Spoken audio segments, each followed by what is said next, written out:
ప్రతి ఉదయం నీ వాత్సల్యముతో నన్ను ఎదుర్కొందువు నీదు కరుణతో.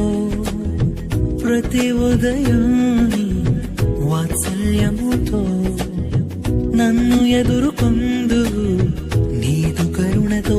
తరములలో ఇలా సంతోషకారణముగా నన్నిలా చేసినావు నీకే స్తోత్రము.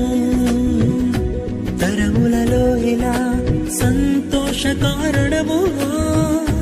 నన్నిలా చేసినావు నీకే స్తోత్రము.